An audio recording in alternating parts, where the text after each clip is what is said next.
Thanks. Okay, there are a couple of seats left up front, if anybody wants one, there's there. Welcome to Helicon West. This is our community's bi-monthly reading series started by our fantastic and sustained by our fantastic Star Colebrook. She's the director of the USU Writing Center. Helicon West is made possible by the support of the Writing Center, and the Logan Library, Logan City Library is providing us this wonderful space. Thank you to Cafe.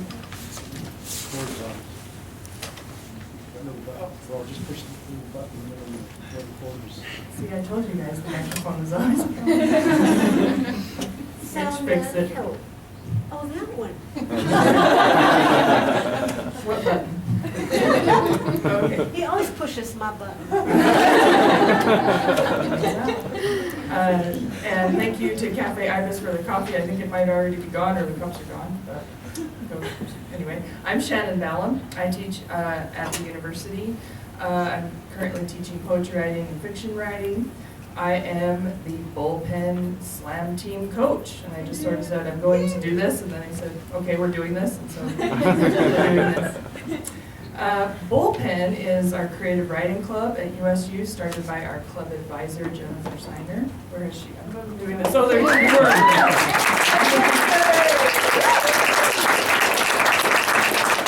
Awesome, and all majors are welcome. Okay, in fact, two of our SLAM team members, Nick Siniskalki and Travis Williams, are not creative writing majors, right? You switched.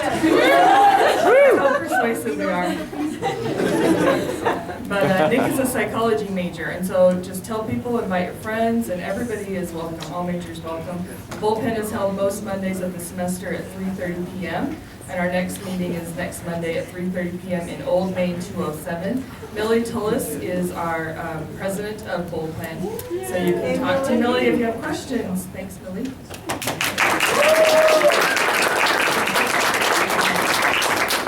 So we have an awesome lineup tonight. We have 8 team members. I'll introduce our first 4. They'll come up. Then I'll introduce our final 4 who will read. After that, we'll move directly to our open mic section.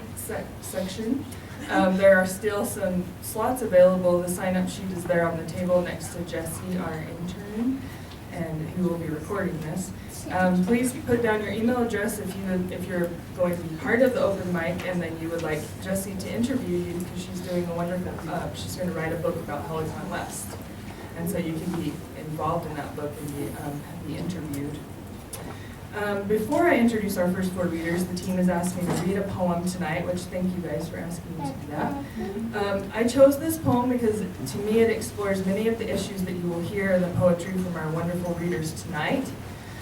3 themes are prominent in our work: sexuality, religion, and identity. The poem I'm going to read explores all 3 of these, and it is a poem written in the voice of Red Riding Hood. I've written many poems in the voices of different characters from this fairy tale, and I'm trying to explore the fairy tale and expand the narrative in as many new, exciting ways as I can. My grandmother was very religious. She was a Mormon, and so kind of the tension is between the grandmother and Red Riding Hood, who is a young woman and has just kind of awakened to her sexuality. This poem is called Red Riding Hood's Prayer. I want that tingle of tongue on nipple. I need that nip, that stinging nibble on my neck. Oh, I want wolf paws to paw me, heft me naked against naked body. Animal, taste me, wrist, finger, throat. Animal, eat me, nipple, thigh, knee. Yes, I know all about sin. In her darling house, grandmother teaches me everything. In her darling house with pink carpet, portraits of geese and sunflowers, sunning sinless necks, feather and flesh stretched bare for the harvest. Before bed we kneel, grandmother and I, and she bids me close my eyes, absorb the holy Lord. She whispers, we know the weakness of people to temptation. Each night through slit eyes I peek, try to catch a glimpse. Glowing robes, white hair, and does he have wings, a tail? He is never there, and grandmother whispers, we will strive, Lord, for moral and ethical perfection. And in the mornings, my body scrubbed holy in the porcelain basin, my body rinsed holy by the water, and my skin yearns for sun, my curves yearn for some hot touch, but I must remain modest, hide beneath yards of heavy cloth. Alone in the forest, I think, why not? I'll tear it off, and I'll wait like a tender nectarine, wait for someone to sink teeth into me, my skin buzzing like moonlight, like a glittering hive, wings whirring silver and silver spring, and sensing his musk rushing through lupin, alarmingly blue. What will I sacrifice? Here is my thigh. Oh, animal, will you taste it? How will I explain it? Will I be forgiven if I only think about sin?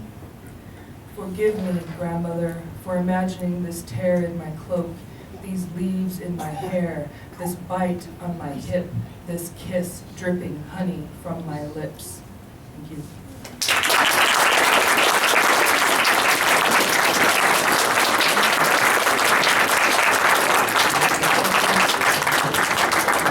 Okay, our first four readers tonight will be Trevor Grant, Millie Tullis, Alyssa Utley, and Travis Williams.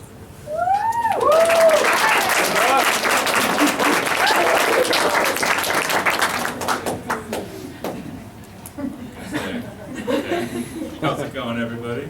It's a great turnout, I must say. Okay, some of you might know who I am, but if you don't, I'm Trevor Grant. I'm an undergraduate at USU.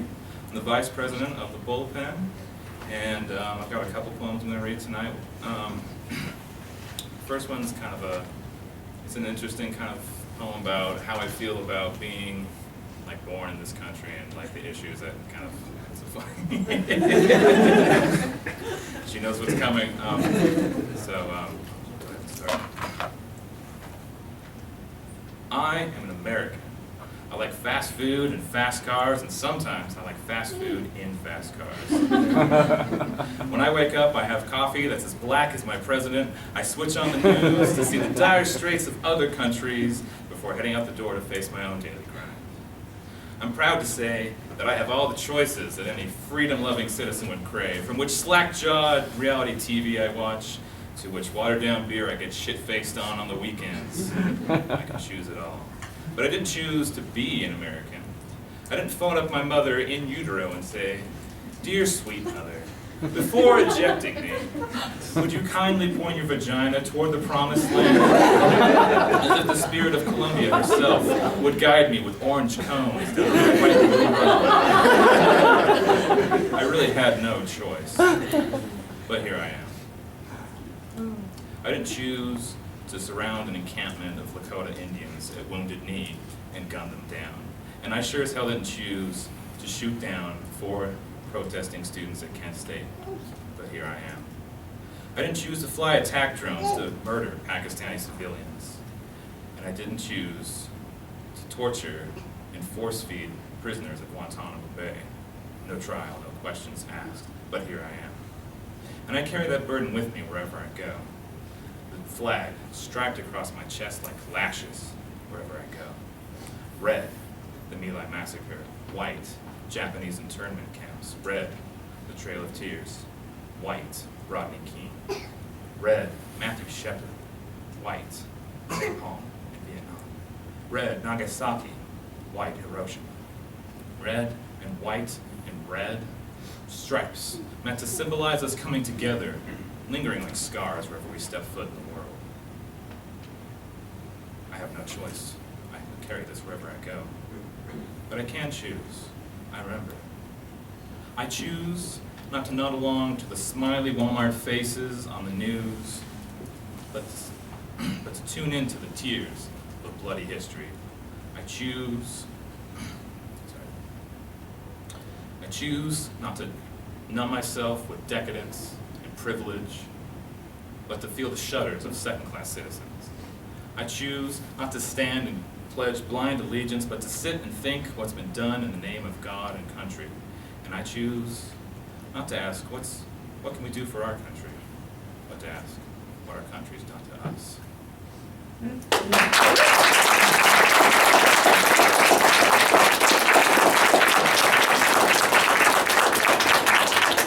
So I'm not going to pretend I've got this next one memorized like that last one. So I'm going to go ahead and have it out in front of me. This one's a little more lighthearted. It's kind of touching a, needless to say, it kind of touches on a more interesting subject, I think. So this one's called Pageant. Upon arrival at the Little Miss Beauty pageant, I'm drawn in by the colors.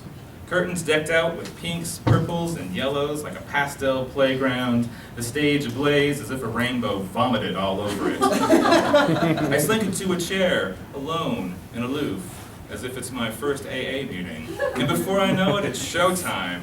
Some up-tempo dance music pulses its way out of the speakers, unfamiliar from its nightclub habitat, and a little parade of little living dolls with buoyant curls in their hair and many mannequin smiles pours out onto the neon-lit stage.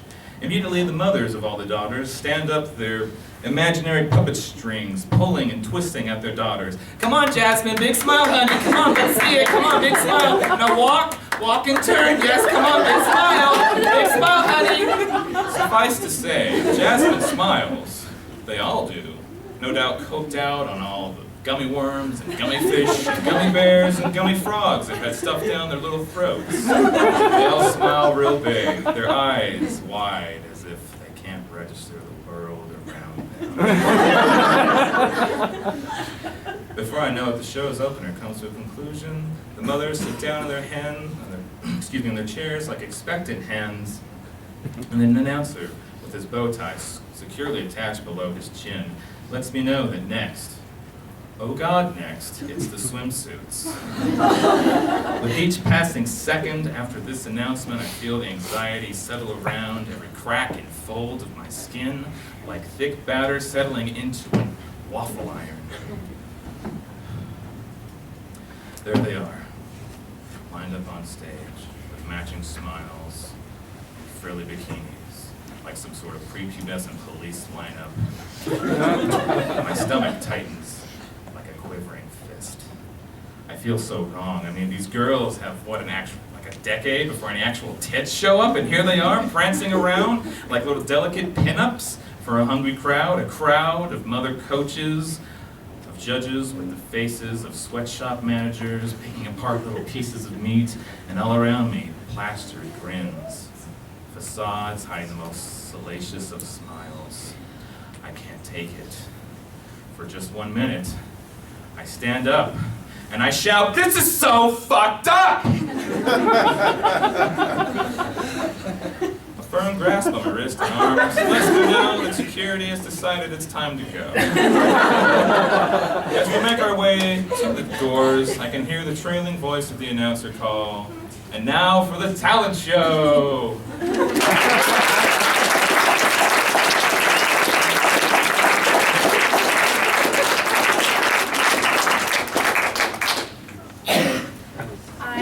I'm Millie Tullis, and I'm reading a poem that, this isn't done a lot, but I wrote a poem about a relationship, and so I'm going to share that with you guys. This is Sleeping Alone. I fall asleep to music now. I fill my ears and my mind. I try to slip the cold out from my narrow mattress.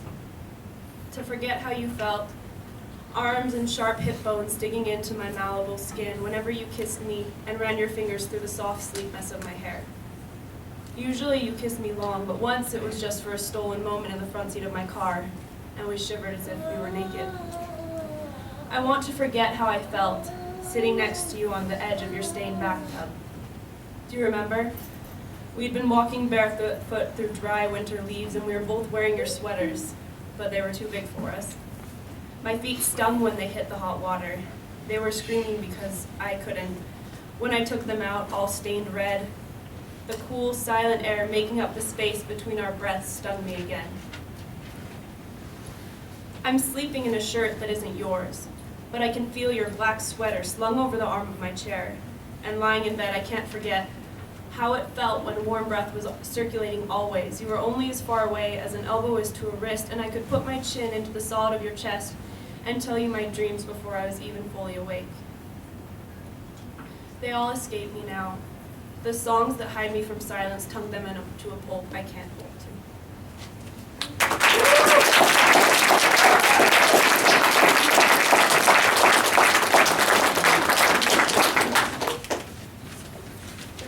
Hi everyone, I'm Melissa Utley. This is my second semester at USU, and last semester when I moved up, the first thing I did after moving my things into my apartment was come to the Logan Library and get my library card, so it's fun to be back here now. I just want to say a quick thank you to Shannon. She's been an amazing coach and phenomenal professor as well, and also to my teammates. They've been such fun and supportive people to work with as we're practicing for this, so thanks guys. I have 2 poems tonight, and the first one is called Practice. My sister is in the bath.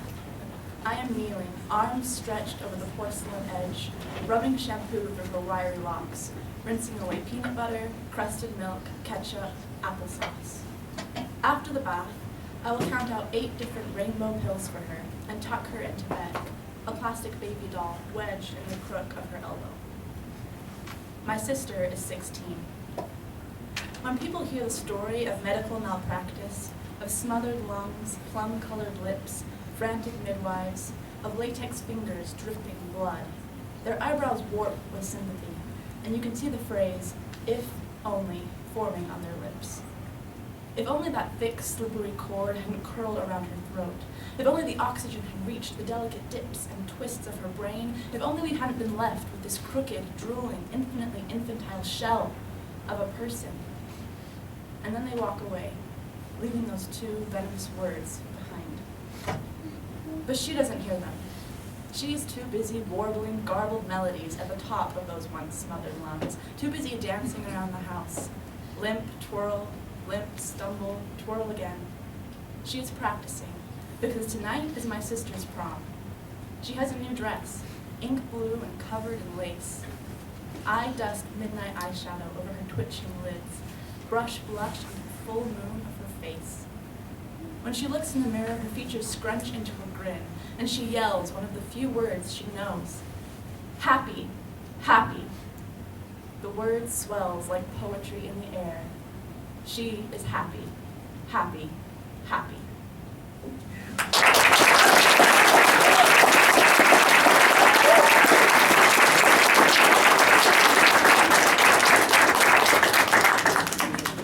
All right, my second poem is called Unconditional. You want me to tell you that we will never need to buy any bed bigger than a twin, because I will never want to be more than a shoulder's width away from you. You want me to tell you that we will never need to pay for gas to heat this 1-bedroom apartment, because the heat between us will warm us from the inside out, filling the spongy loam of our bones with quiet fire.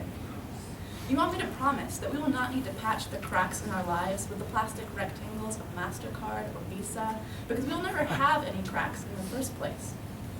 You want to hear me say that I don't feel the weight of empty bank accounts, of collection notices piling in their sickly sweet shades of pink, that I don't tire of the sour sound of the phone bringing more bad news, that I can cross the delicate bridge of our love, never looking back to mainland reality, never glancing at the fangs of ocean snapping below. You want to hear me say the word unconditional, that I will stay here on this bridge with you no matter what, but I can't. The bridge boards split, the ropes strain and fray. You've dressed it up, slapped on shades of paint, turquoise, lavender, gold, and it is beautiful. But below, from the bloated lips of lovers who tried to cross, a warning. Their puffy corpses, warped with brine, spell out the letters N-O.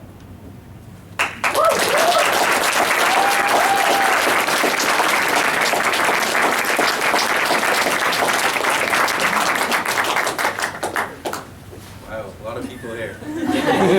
So my name's Travis. Give it up for these guys again.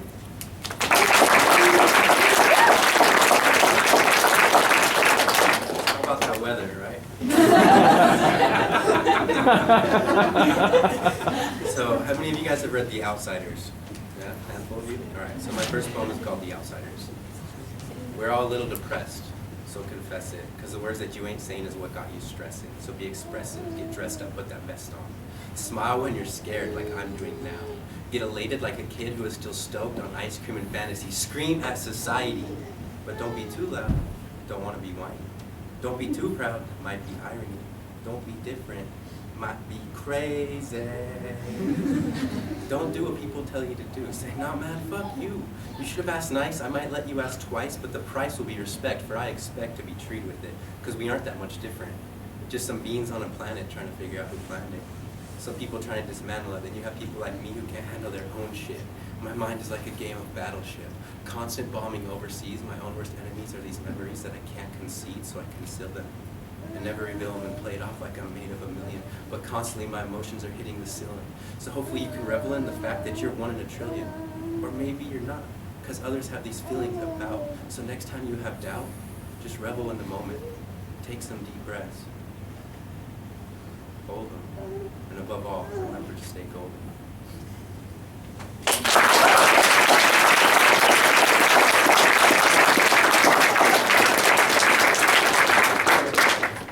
And this second one's called Why I Let My Hairstyle Run Free. And I took this because I like spoken word poetry, and then so we're having this slam poetry theme. I don't really know what slam poetry, what it means really, so I kind of just played with that concept. If talking and reaction be our only true actions, and I then pack up thought into premeditated, interfractionated parts that are then formed into extractions that relay a part of my soul, how can I come up here and act like a whole? How could I ever come across as someone who is so unapproachable when my intention is to be pretentious as fuck? You're spinning down on my luck, pricking from my mind's construct while I'm also supposed to be emitting something profound and free of corrupt. But like I said, I don't give a rat's ass. I just stand here and blast pass all the judges and critics like I got free gas, because I do. Because oxygen and confidence is all it takes to get free fuel. If talking and reaction be our only true actions, and you knowing that I previously packed these thoughts into these fractions, and was then allowed to roam around and make them sound however I desired, asked to grab this mic and spit some hot fire, when y'all never asked if I was tired, if I was tied up. If maybe I wanted to share anything I'm currently thinking, instead of asking me to repeat something I've supposedly corrected, something that is supposed to make sense and be interconnected. If talking and reaction and walking and body language and bodily hygiene and the bold embodiment of owning a body instead of leasing it, and income, lest we never forget income, for it's a fine tool of allotment that helps you find the niche of stereotype for the speaker or other based upon their transportation, dwelling, and attire. If they are to be the actions and reactions, then I stand before you as a slam poet, shattered into fractions. Only an allotted amount of time to spill my hot fire onto the floor, so I best say something of which you will remember me by. Just like you, I don't know what I will do when this twisted rendezvous has commenced. Will our eyes dance and make a connect because I liked something you said? Or because you're interested in a line that I used in rhyme? Or maybe one of us liked the other's hair, metaphorically, like the way is the only part of us that always glimmers and yet never cares. And we then relate to the concept of not wanting to care, of not wanting to share, but letting it down anyway, letting your wild hair have a wild hair of its own, unstyled, free for the wild wind to fraction with its untamed, ever-changing pace. But we both know we looked in the mirror this morning and pretentiously styled it, so fuck you and fuck me too.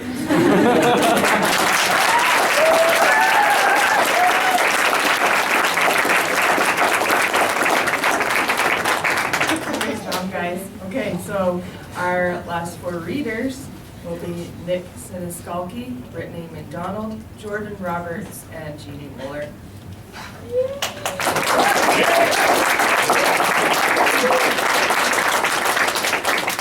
Holy moly! So really quick, if you take a public speaking class, it doesn't help. I want to thank Shannon for being my poetry teacher. She's so awesome, and I'm so happy to be here. I want to thank my friends. I also want to thank the moment when your brain says Nick, get up and share your poems. You're like, I don't know, and then you do it anyway. Both of these poems are about mental illness, and so I'm just going to jump right on in. This first one is called Mission in Jacarandas. I am screaming for silence, but he won't stop. The devil coldly whispers, "You are worthless, pathetic, unloved being. How dare you think you could do this? I have my grip. This makes my skin bubble. Why can't I be left alone?" Barking sirens, music blaring, I sit staring blankly at cold tile floors with the devil on my shoulder, making me lower, lower, lower, 6 feet deep. People speak in quick-flowing gibberish. "No me entiendes?" Trying to assist me.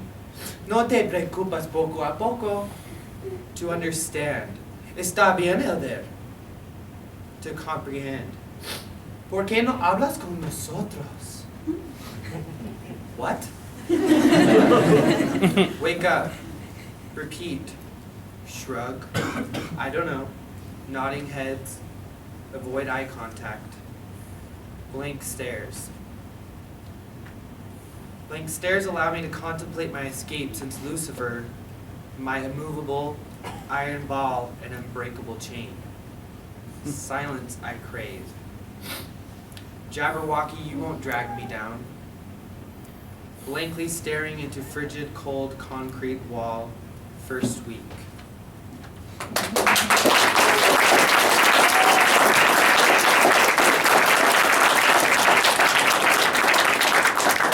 And then this last one is called Kentucky Fried Apologies. "Pack your things," she says. "We're leaving." I grab my scratchy stuffed dog in a dizzy daze, hoping not to be abandoned, asking why. Once again, Dad had done nothing wrong, unless traveling for work was wrong. He never yells back when Mom has one of her moments, getting angry over something said that wasn't phrased right, or screaming, "You never loved us or you would be here," filling my ears with poison. He remains stoic.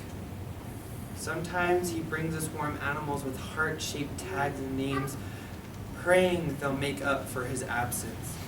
He is trying. He does love us. I want to stay in the place called familiar. She leaves even though I plead for her not to.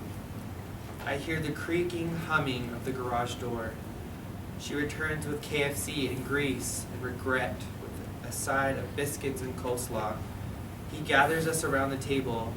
We are smiling statues in the family portrait, pretending nothing is wrong, that we are full of joy. The day dissolves while I slurp savory skin and rip through meat and tendons. The grease stains my face. Thank you.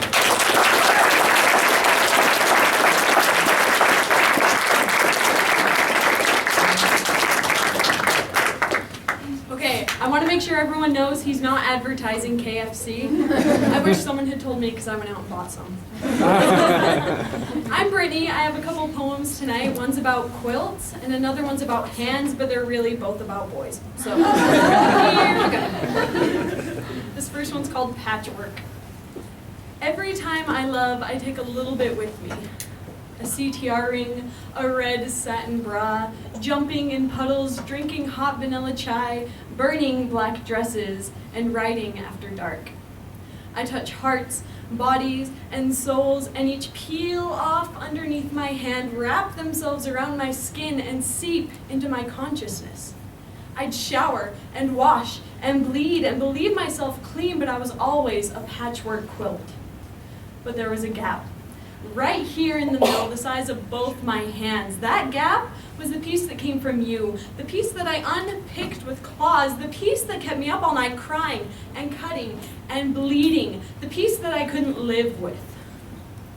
I had to wrap up with myself at night and sleep with every part of me, and I'd rather elbows and knees poke out than to be held in place by you. You ruined me once, with the way you dripped over me like hot tar, but my quilt was mine. It was my cover against the dark and against the cold and against the days I forgot where I belonged. It was my cape and my picnic blanket and my ornamental wall. Yes, it grew from you, but then it grew bigger without you. I had a life full of all the things a life should be, places and people and patches. I outgrew you. And with bloody fingernails, I ripped you out. Just because you started my quilt the day you stole my clothes and stuck needles in my eyes didn't mean I had to keep you. Thanks.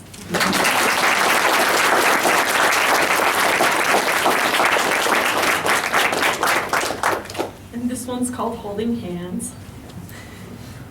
It's just so funny, the transition. Okay.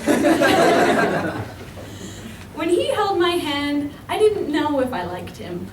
I thought I liked the way he watched me walk away with a smile, the way he said yes and thank you, and the way I could see his bedroom window through my own.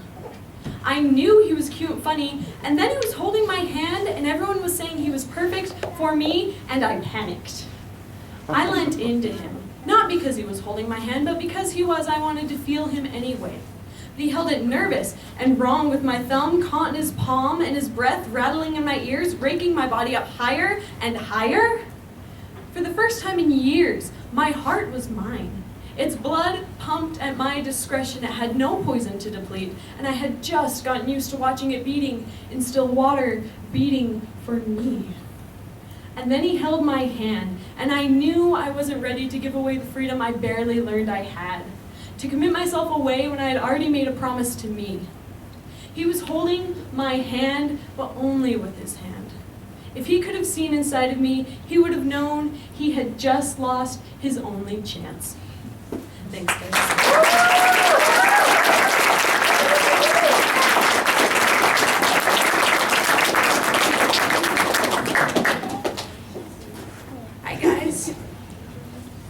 My name is Jordan Roberts. It's my third year as a Utah State student, my first year as a creative writing major. Yeah, pretty exciting stuff. I want to offer thanks to my team and my coaches. They've been so great, and I'm so glad I have such great new friends. So thank you guys. So my poem is about me being a Mormon. And I know it's a shocker, a Mormon in Utah. I don't know, but so here it goes. It's called Religious Discussion. I am a Mormon. My choose the right ring wrapped around my finger before I even knew what LDS stood for. Now in Utah, there are two kinds of people, Mormons and everyone else. Now when I happen to meet a new everyone else, they're able to see me not as a Book of Mormon monger, but as a person. But some people, upon discovering my faith, give me the look. You know, the look, as if I just sacrificed their firstborn son. The look is always followed by, oh, so you're one of those? I'm one of those? Oh, but some people go on to say, you seem okay, but Mormons are really judgy. So, you're judging me, saying I seem okay. But then you judge my religion, saying they judge everyone else. So I'm going to judge you and your knowledge on the judgment of my church, and all we get is a jumble full of judgment. My roommate was flunking classes, so I asked God to help him. John grew up evangelical, so I thought he'd appreciate my prayers to God on his behalf. I pray for you every night, John. Please don't, Jordan. As if my prayer wasn't adequate because it's a Mormon prayer. Would you prefer I offer up an evangelical prayer? My best friend calls my faith a sham, that Mormonism is a cult. Maybe it is. Maybe giving 10% of my money to a greater cause seems weird. Maybe volunteering my time to my struggling brothers and sisters seems strange. Maybe loving all of you in hopes you can love me despite my religion seems cultish. Maybe it is, but I'm not leaving. The church taught me that the world does not revolve around my broken heart, that life is about enduring to the end and helping my fallen brothers and sisters along the way, that I need to take more time to share the good times with weary hands. that I need to treat everyone with a love that beats so hard through my veins I can't help but want to share this life-changing music with you. Now all of you know my faith. Maybe some of you can't be my friend. That's okay. I'll still be yours. Thanks, you guys.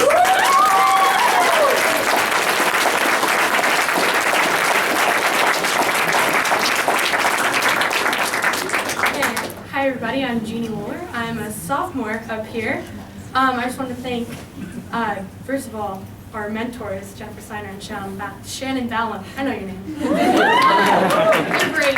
They're amazing. I also want to thank everybody for coming out tonight to support me and my team, because these are the best people. I've fallen in love with every one of them, and I sufficiently stalk them all on Facebook, so I know we've got good pictures. Lots of good pictures. Okay. My first poem is also a religious poem, and it's titled Just a Few Concerns. Who's to say when I pray, the sound delay from my voice to the sky is 0.5 seconds? It isn't. It's instant. But sometimes I'm put on hold, waiting, as the elevator music swirling around in my ears is nothing but the same insecurities that made me fall to my knees and ask a man to forgive me. The feminist in me wants to pull out my pepper spray and say, stay the hell away from me! But I don't. I just squint tighter and tell my friends I stopped praying years ago. Maybe prayer's a placebo. A cube of sugar I swallow 2 to 3 times a week, handed to me by a man in white scrubs who has yet to scrub the blood from the holes in his hands as he reaches for a soul that may have already been lost. It's no question that I question his motives, because whose blood is on his hands? His own, or the millions of people who, dying, cry out his name?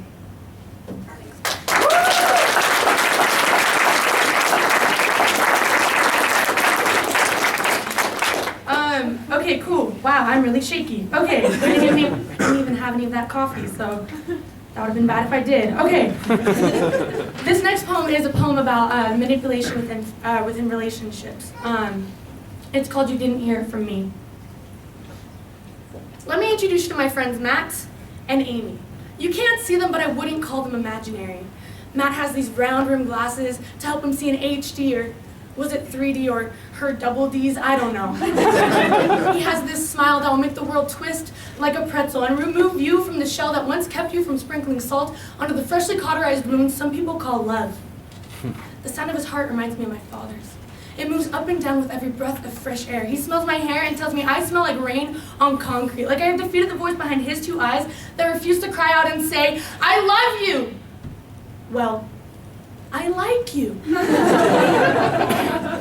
likes me until I become inconvenient, no longer present but a curse. He must have rehearsed that line until his tongue cut against his teeth and made him unable to speak into the microphone I held up to his lips when I asked him, do you mean it? Oh, I almost forgot, I haven't introduced Amy. Amy has this warm personality, like the feeling you get in your chest after you ingest a damn good shot of tequila. She'll make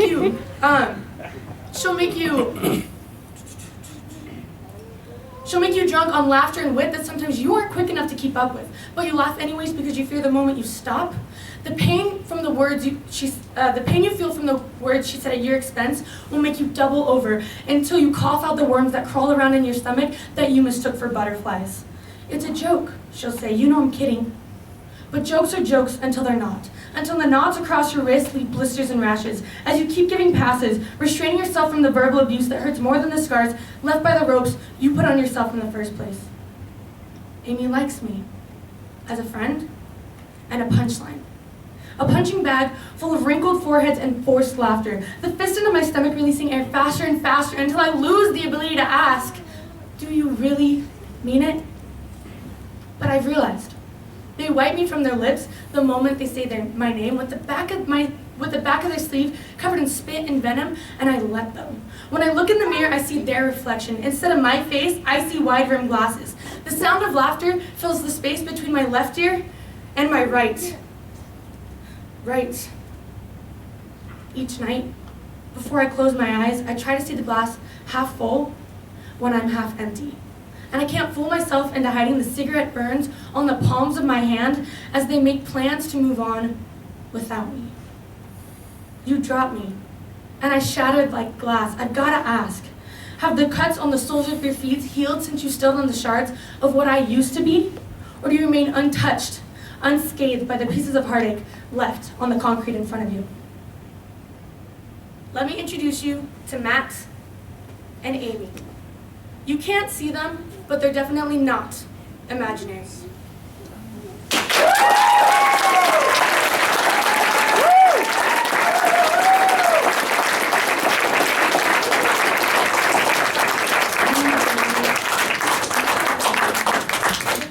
Let's have them all stand up and give one more round of applause.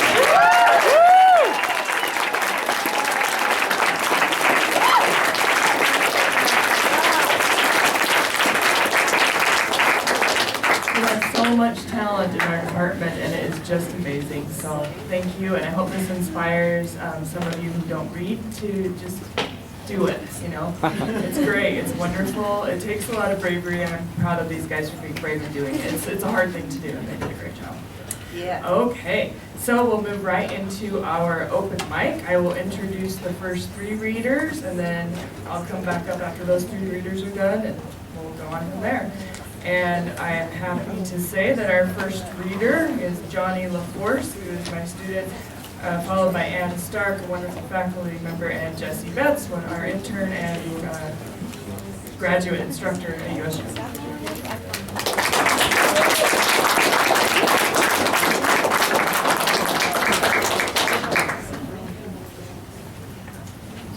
That thing out the way. I hate microphones. I was a Marine for 4 years. I get paid to yell at people. I know how to project my voice in the damn microphone. You can pay me in grave. I also happen to be Shannon's most politically incorrect student, so if you don't like what I say, I won't blame you if you walk out the door. It's called a tart mistress. I know he's home. I can hear his keys jangling against the door, the lock. I know he'll have roses, red, yellow, a spray of baby's breath, exactly like my wedding bouquet. He has a good memory for that. He knows what I like. He's trying to be sneaky right now, slipping off his shoes to make less noise as he creeps and peeps around the house, wondering where I am. Oh, my husband, you are not the only one who likes to keep a secret or two. You see, I know your guilty pleasure now. One of my girlfriends told me all about it. She came over and confessed after you left 3 weeks ago on business. She caught you down at her place, sampling the wares. When the clerk asked why you ate there and why not take one home, you replied with a look, "My wife can't bake. I don't have the heart to tell her that I hate what she makes, and how badly I just need a really good cupcake." Can we speak of revelation most damning? I expected a girlfriend, a lover, some whore on the side, but cupcakes? Your sugary confection? That was the mistress you traded for me? I ranted, I raved, I cried most furiously. But then Carr explained quite gently that perhaps all hope was not lost. He's gone for 3 weeks. Surely you can figure something out. I can hear your footsteps stopping on the tile as you pause and sniff the air like some great muscular wolf, sniffing a scent that inspires the hunt. You're curious now. Yes, yes. Come into my kitchen, oh husband of mine. With Sarah Lee from my Polaris and Paula Dean to the south, I navigated that awful deep all alone. Couldn't, wouldn't ask Cara for help. I had to do this. I needed to do this. Needed you back in my domain once more, where you properly belong. I slaved away at the oven day after day. Burnt offerings? Ha! Damned offerings, more like it. Half-cooked concoctions still raw.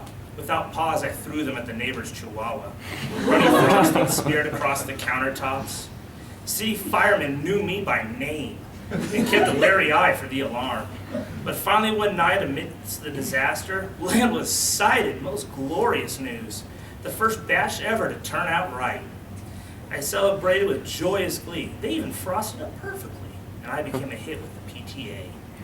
Your shadow is on the far wall, bouquet behind your back. As you inch forward, hoping so much, wondering if you've been deceived, come closer, my dearest husband, see what I have wrought. Then you're there, tall, dark, and handsome in your fitted pinstripe three-piece suit, looking like a deer in the headlights. And I can't tell whether it's the sight of me in pearls, tall wedge heels and an apron, curled hair falling down my bare back, or is it the platter of miniature cupcakes I'm holding? Chocolate, red velvet, white, yellow, nuts, sprinkles, coconut, a bonanza of toppings, and a baker's dozen of flavored frostings. Silence prevails. You're timid now as you approach. How did you know, you ask? So quietly. The wolf is a puppy dog now. Great wives know everything, I reply regally. That first cautious nibble, delightful surprise. A second bite, a bigger bite, more eager than the first. You gobble it up entirely. The rest quickly follow. One by one, till they're all consumed, you eat them up on your knees in front of me, a supplicant worshiping his goddess, and I am pleased beyond measure, as I wipe a streak of frosting off your face with one manicured nail, then lick it off between two Corvette red lips. My roses lie on the floor forgotten, just like that first time on our wedding night, when you taught me about gentleness, passion, and love. Now, though, I'm backed up against a countertop, and you're on your knees to teach me desire, fulfillment, reward, even thanks. You do it with that expert tongue I never knew you had, as you consume a different confection. I do as Def Leppard suggested, and pour my sugar all over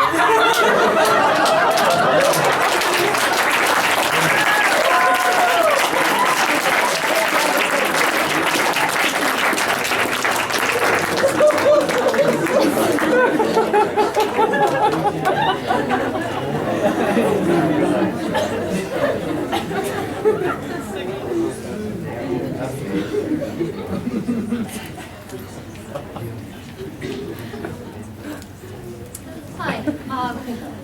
I have a couple pages here from my novel that I'm beginning to send out, and it's about the main character is a woman who's involved in child trafficking. It's set in Berkeley, California, and the title is called Yellow Moon Backstage.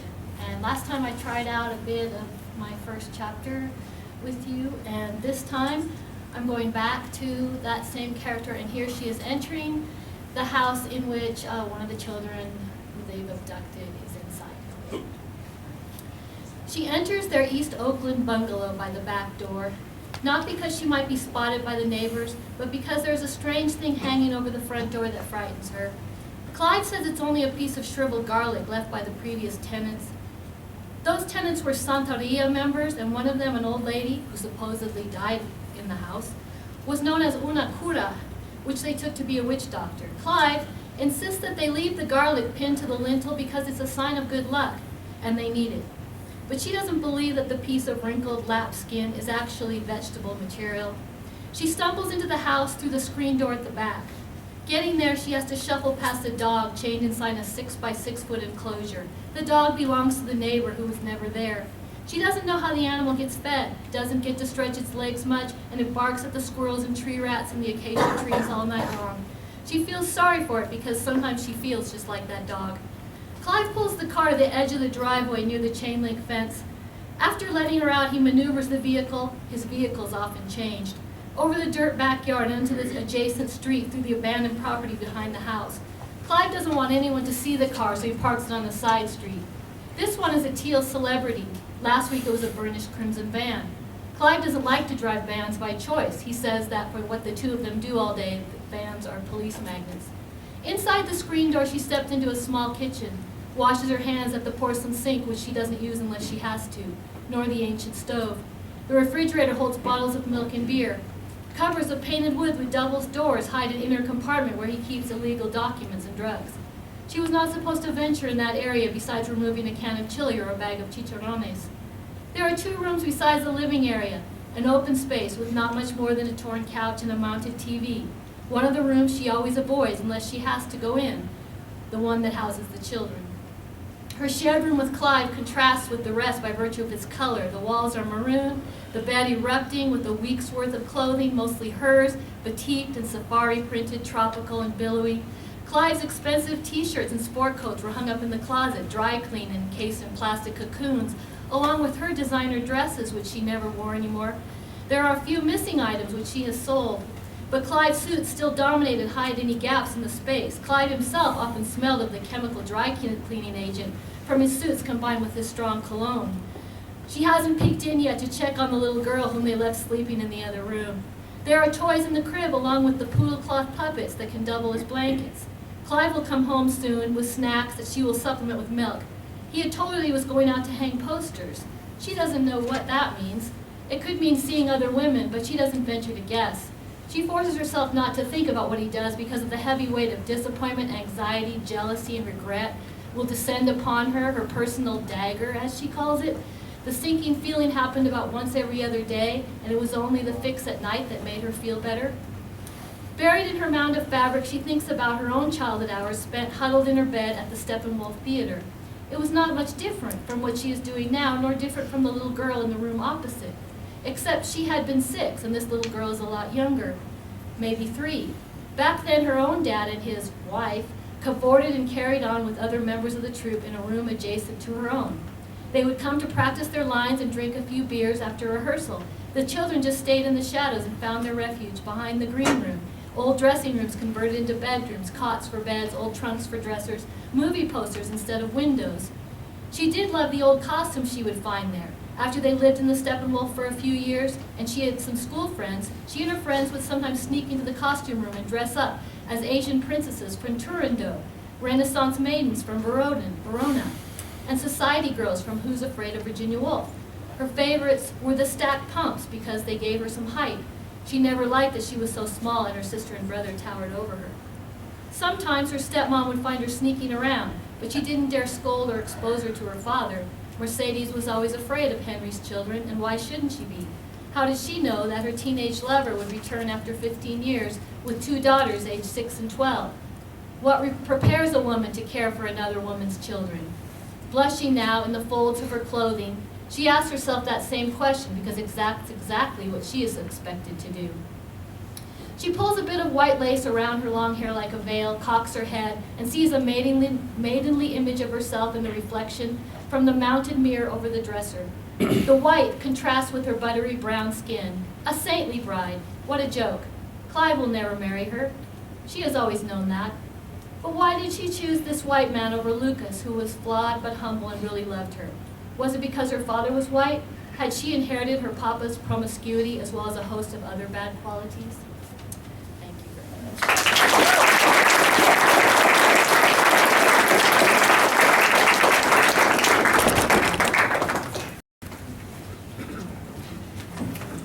Hi, Jesse. This has been a great night, hasn't it? Yes. So much fun. So I have 2 poems today, and the first one is called Kiddie Pool. Lucy proposed to Maddie in the line of the double slide at the kiddie pool. Her one-piece ruffled bathing suit pinching around chubby cheeks. Do you want to get married? And you can be my husband and I can be your wife? Okay. Side by side, they climbed up glistening steps, grinning with uneven teeth, wide-eyed and brushing arm floaties. Holding hands with him, she scooted and then slid, tugging him along, arm bent back, but she held on tight. When they hit water, he let go of her hand and surfaced, kicking to grasp the edge of the pool, eyes scrunched against chlorine. She watched from below, eyes still wide and unbothered, pulling with her arms, pushing with her legs, reaching with stretched fingers towards him and towards the bottom of the sloping pool, both, even as her floaties carried her up. My second poem is called Yellow Bruises. I showered the other day, and for once, the boys weren't banging at the door, shaking the handle, calling Daddy. Yeah, Joey calls me Daddy now. Don't know what that's about. And I'm shaving my legs for the first time in weeks, and you know how I bruise really easily. Well, I noticed all these bruises on my legs. Just from them jumping on me or something. That's just how I bruise. But one especially was really big on the top of my thigh, already kind of turning yellow, and all bumping up off the skin. No clue how I got it. And now it hurts every time I touch it, or anyone touches it. Sometimes I push on it just to feel how much it still hurts, how it bulges up. I run my hands up both legs to measure the difference, still waiting for it to heal. It's more yellow than black now. Thank you.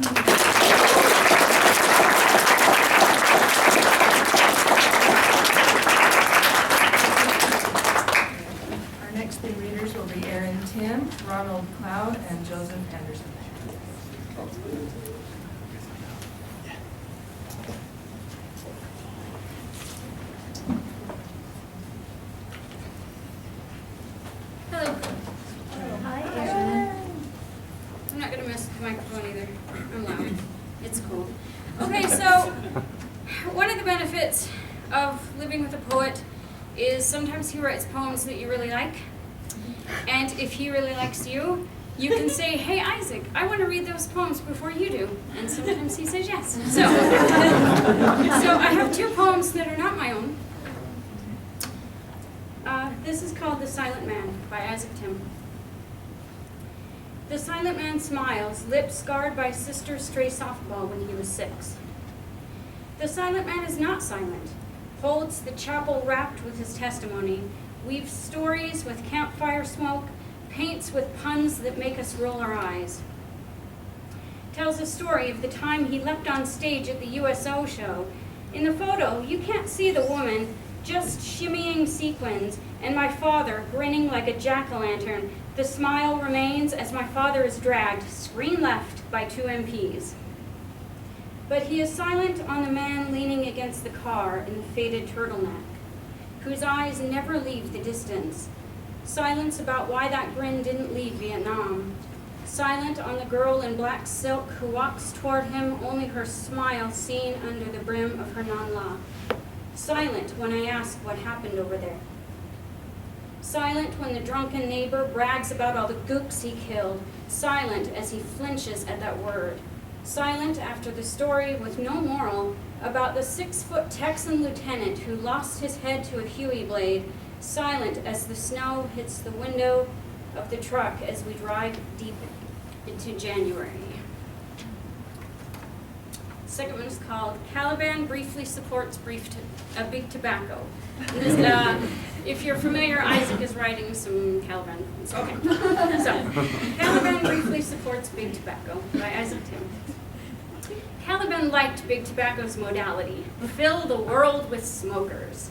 So he joined up, accessorized, bought a biker jacket with metal studs and a brush metal Zippo. Purchased the cigarettes with the Russian comrade art, so when the beautiful people came to him for a fix, he would look hip, an extra level of sophistication to their satisfaction. Strangely enough, with a cigarette in his mouth, Caliban always had something to say. A joke, a clever turn of phrase to distract the blonde as they huddled in a group like penguins or under an awning, or slouched against a wall like lurkers aiming to pass off secret rocket plans before the CIA swooped in. And he would have continued, by God, how he liked to blow smoke in the faces of budding young prosperos who marched forthrightly across campus with wagging fingers. Was your judgment of bullshit worth the secondhand cancer? Caliban would return with a smoky sneer.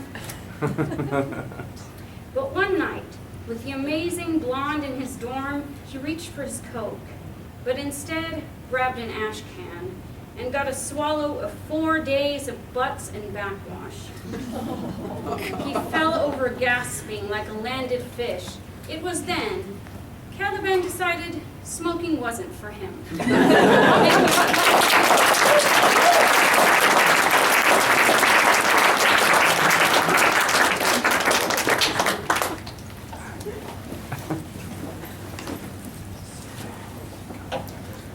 Good evening, ladies and gents. I am brand new here, so I don't know what in the world I'm doing. So, I have a short story. It's by me, and yeah, here we go. So, brightness of day, darkness of night. Time will tell who will win the fight. Light rains down, filling the world with its beauty. An angel, soft, gentle, peaceful, stretches her wings into the grace of the new day. The golden grass of the meadow lazily dances in the sunlight. Her long golden hair shines in the light, more majestic than kings of old, and more heavenly than the stars above. She is covered with a simple cloth, just as majestic as she is. Every curve forming to her body, the silky material glittering as jewels in the sunlight. Each feather of her wings are perfectly white, and each hold her power. Power of good, power of right. However, this is not a lullaby. She did not descend from her throne on high to shine in the sunlight. She came to fight. She takes in her hand her most trusted friend, a simple sword, long, clean, naked steel. Its silver blade licks the air around it, thirsty to fulfill its purpose. The angel, with a powerful swoop of her wings, takes flight, leaving the meadow behind. In the air she soars, enjoying the wind on her face and the peace she finds in the heights. She knew which way to go, for the city was burning. The war was in full swing, for she must fight for her right and the light that sent her. Darkness begins to descend over the smoke-filled city, and the streets turn orange as the sunset and smoke color the air with an unnatural glow.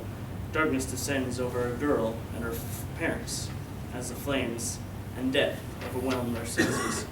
Ashes fall like snow on Christmas morning as the world burns. Chaos fills the street as screams are heard, and as people run for their lives from the horror that surrounds them. Evil impacts descends on the inhabitants of the city, and as the small family tries to flee, the girl stumbles, and her father turns back and swoops her up with her free hand. In his other, he holds the black metal of a pistol, the barrel already warm from the shots fired. Already death was behind them. With a snarl, an enormous beast leapt out of the shadows behind them. The mother let out a scream as the beast attacked her, letting her blood flow from her arm onto the unforgiving ground. The father whipped around and let out a roar, firing his weapon. 3 times it rang out, its sound being lost in the chaos around him. The beast cried out, its own blood now spilt onto the unforgiving ground. "Come on," the man cried as the mother scrambled to her feet, holding her arm gingerly. They ran like fire, leaving only ashes behind them. They closed their ears to the screams that followed behind them. They closed their eyes to the horrors that surrounded them. They ran as far away as they could and as fast as they could. Soon the exit to the city was near. Soon the noises were falling behind them. Soon the family started to hope again. Then, out of the sky came crashing down a figure of darkness. It stretched forth its black, leathery wings, the last rays of sunlight causing them to look as if they were on fire. The sun lay behind the creature and draped her in darkness, her black hair covering her face. But you could still see her smile, an evil smile. The father raised his weapon and without hesitation fired. The beast raised her wing as a shield and then screamed at the man, taking to the air. Then with a twist, the dark angel spun, pulling out her trusty blade. And without any other warning, the man's blood flowed from the corpse to the ground. The mother screamed at the sight of her husband in death, but was cut short as the blade ripped through her body as well, taking the breath from her side. The demon walked away slowly, breathing hard, pulling her sword behind her. It was a simple sword, long, clean, naked steel. Its silver blade lit the air around it, his thirst satisfied, eagerly tasting the blood afresh. The girl, alone, curled up and started crying, her world shattered. The creature turned back to her, gazing at the child. The girl looked up to see a hint of golden light from her hair and starlight from her dress. The last ray of sunlight fell from the angel, and her dress turned black, sleek and beautiful, her hair dark as midnight. She had a deadly beauty that caused the world to hold its breath in awe. The girl remembered the cruelty that the creature had just dwelt to her family, and she shook with anger. "Devil!" she spat. "Depends on your perspective," the angel said softly. She took flight once more into the night, leaving the girl wallowing in blood behind her. Brightness of day, darkness of night. Who's to say what is wrong and what is right? For what is wrong to one may fill the other with light. Time will tell who will win the fight. Thank you.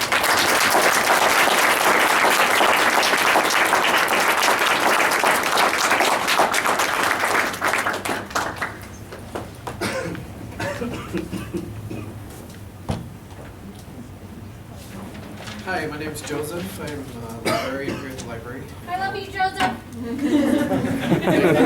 Thanks, Joseph, for the library.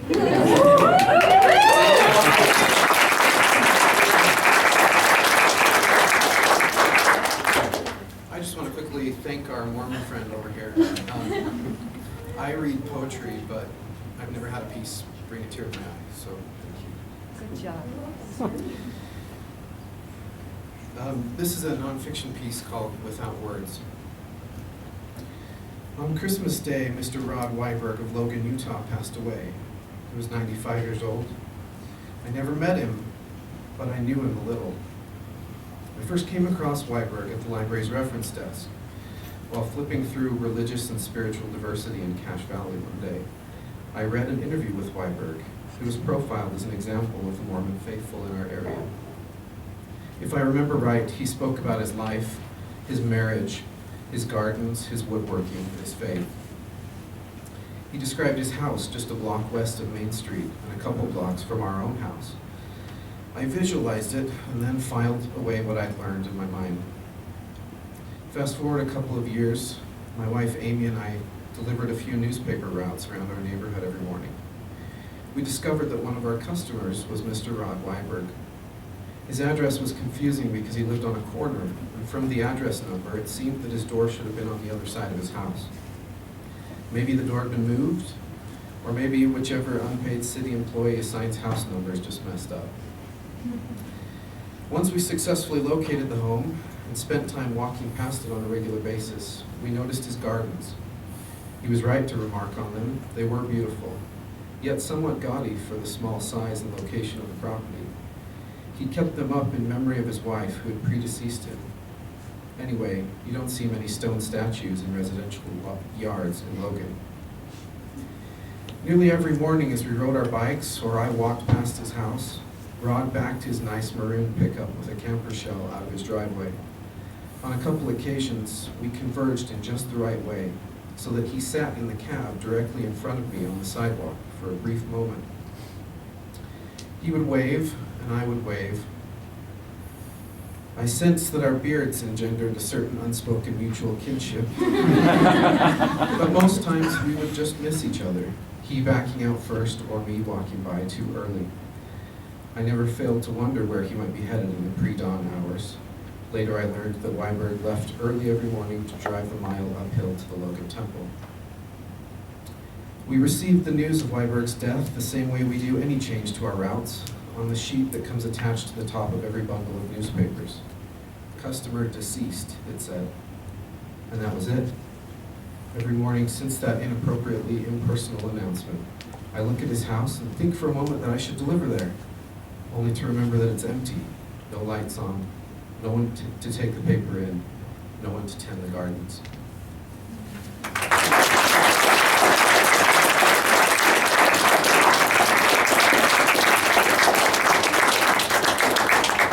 That was great.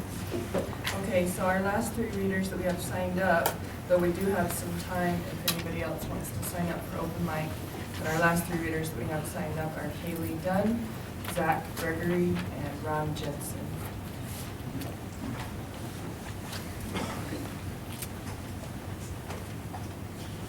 You guys are all really good, and it makes it really scary to do this.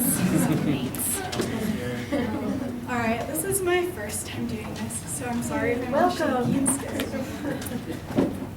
Okay, this is called She Tucks Herself In. Giving butterfly kisses, he kneels by her bed, folds her small legs in mismatched blankets, brushes her curls from her forehead, and rises to leave. 6 years old. See the light shine under the door, slip sockless feet from the twin-sized warmth, enter his room. Cops plays on the TV, yelling, chaos, and sirens surrounding. Tonight he's passed out on the floor by his bed. His neck is kinked as if a vertebra was taken. Pull at his arms, tug at his legs. Notice the wet spot on the floor. Patiently whisper, "It's okay, Daddy. Sometimes I wet the bed too." His body flops like a dead fish. Pull and tug. Finally, maneuvered flat. Cover him with a soiled blanket.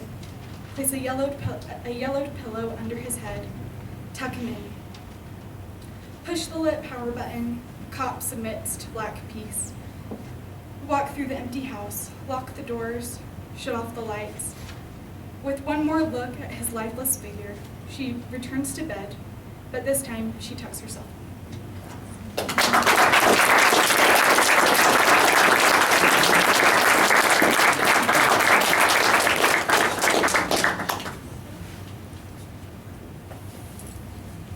Hello.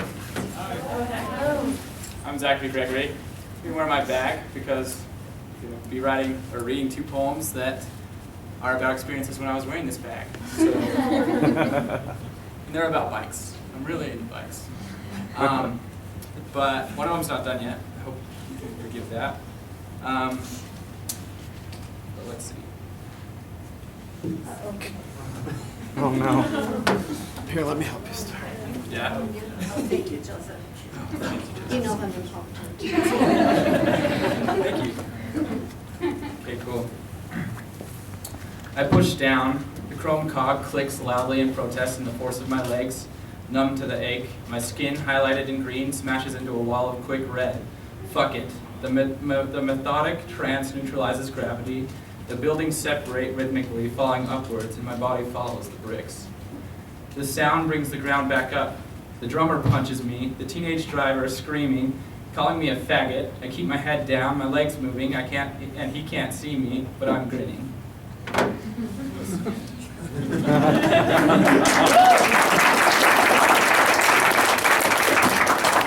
called Red. And this one is not done yet. It's called Street, though. I'm not a very violent person, but so don't be scared. This is just one time. Okay, this one's called Street, if I haven't said that.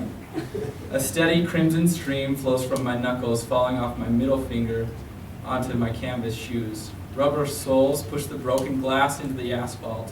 4 teenagers, all looking like models out of an Urban Outfitters catalog, are glued to the side of me. Heirs to the throne, Daddy's love in the shape of a tinfoil-colored BMW sits with its doors wide open and a smashed mirror. Somebody shoved their fist through it. Their accusing eyes stare at me, bloody knuckle, my sweat-drenched face and hair painted black in road grime and bike grease. I'm fucked. I've never been in a fight, never said no to one either.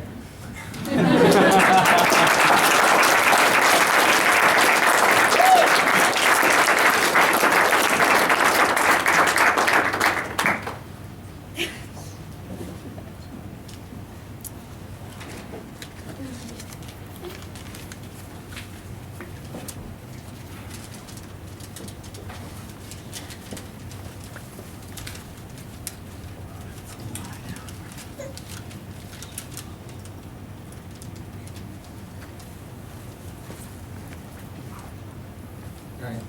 Hi, Rowan. Oh my God. I never thought it would happen.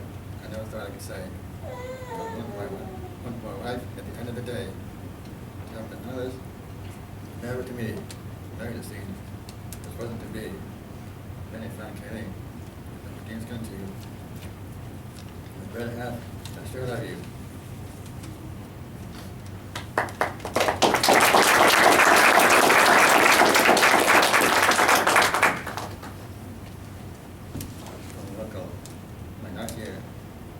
Good year, 2013, and I'll start my green, the inner Kaylee. One thing led into another, and eventually I met her mother. I kept on dating until finally, along came the wedding ceremony. Now we are married, and no longer courting. Good evening, come, 2014.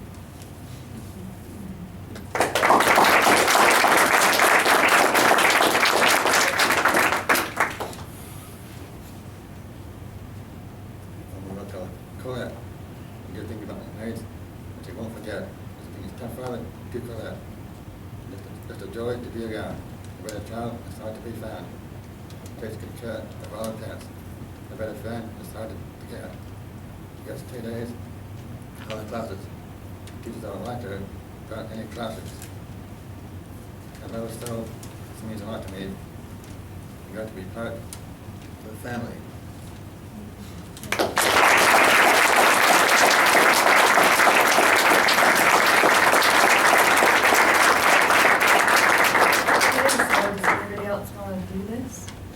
Got some time if anybody else wants to. Okay, well, we've had a great night. Thanks you guys for coming. We have our next Helicon West event will be April 10th, right back here. And it will be poetry at 3, the poetry group, We've been in forever.